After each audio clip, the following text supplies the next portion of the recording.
What's up, everyone? Welcome back to another episode of Kevin Prolix TV. Make sure you like, comment, subscribe, and share. Hit me in the description box with the super chat so I can read your thoughts on the next episode. And here we go. Woo! 33 years, and she chose the other guy. Oh, man, come on. Okay, here we go. Married 25 years. 3 kids, 18, 22, and 24. I had no idea. On reflection, and I've done a lot of that in recent months, I think I'm autistic, or at least on the spectrum. I don't drink, smoke, gamble. I'm not abusive. I had no idea. In hindsight, there are so many things in my life that stick out as odd. Like, I don't know how to properly be human. I remember once in school, at recess, a kid did something and teacher was looking for him. I said, "He's over there." Another kid took me aside and explained, "That's not what we do." I remember his patience in telling me. I think he knew that I really didn't have a clue. So, when I finally thought something wasn't right, I asked her. She broke down into tears and said, "I think we're done." We spoke some time, and I asked about marriage counseling, and she said she'd give that a go, but thought it was only a small chance. She doesn't mention the other guy. We go to a combined session, and that went well, I thought. Next we're going for individual sessions. In the meantime, I had a thought and asked her about this guy who had been coming around, a neighbor. He had done some work at our house and was hanging around a lot despite having 3 kids and a wife. And he was going to come to a barbecue later that week, but only him, not family. I'm an idiot, right? So I asked her, "Is he a love interest?" I'll never forget the look on her face when she said, "Have you only just worked that out?" And then another 2 or 3 days go by, and a second thought occurs to me. Have they done anything physical with each other? Probably. Come on, man. Literally, 2 or 3 days for this thought to occur to me. We do some further marriage counseling sessions, but it's plain as day that it won't work when one person has a boyfriend and is actively going on dates. Then, one day, she calls it a day and leaves. Despair as I've never known it. Suicidal. No, I will live. Over time, I've gotten better, but there are still days. It's taken me over 6 months to realize that she doesn't want to see me.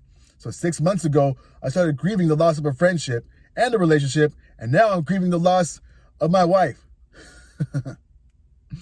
The one person in my life who I thought would open up, who I want to open up to and express my emotions and get help is the one person who doesn't want to take my call. I think I'm mostly over suicidal thoughts, but for a while now, I've been thinking that if something else were to happen, car accident, heart attack, that wouldn't be so bad. Looking back, I can see the signs now. I had no idea. I'm 55, and I don't know how to do life. End. Whoa! Bruh! Oh, man. I don't even know how long that was going on, but at what point did you notice the change? Like, I'm sure there was got to be some signs, right? Like you said, you saw the signs in hindsight, right? Something happened. Her behavior was to change. And then him coming over and then coming out with other kids. Whoa, did you blow up his life? What the hell? Anyway, here's some comments. Hey, man, the loss of a relationship and a friendship is harder, in my opinion. When they pull the rug like that, it's deep. Another person says, "You're healing. It's part of the process, but sounds like you're coming through it. She cheated on you. See her for what she really was and without tinted glasses." Another person, "This is so sad, man. I'm sorry." Another person says, "Married 55, female here, so I can put a healthy spin on this for you. First, I am completely crushed by your story. Been there. Watched it happen to my mom. Been in therapy on and off for most of my life. All the things. First and foremost, you need to remember, this is not your fault. Sometimes people in long-term marriages get comfortable and forget why they are together in the first place. When we have that excruciating pain after a failed relationship, it's the grieving of what we thought we had and not what we actually had. Your brain needs a reset. Start working on yourself. Fill your days with thoughts with working on yourself for you and not for your kids. Secondly, your piece of shit soon-to-be ex, she is exactly that. Not once did you mention that she came to you beforehand and said, hey, I'm not feeling it right now, and I'm not sure why. Or I've been having thoughts about blank. I think we might need counseling. She did not communicate that to you that anything was wrong. Also, this might make you feel a little bit better. 9 times out of 10, this guy is a placeholder because she is unfulfilled with herself. Give it another year or two, and the honeymoon phase for her and him will be over, and the reality of life will set in. The beauty of all this, you will have already moved on, because starting today, you are going to think of nothing else but working on finding out who you really are and what you can be whole again. Seriously, wear a rubber band around your wrist every time you think of her. Snap it so it's trivial, but it worked for me.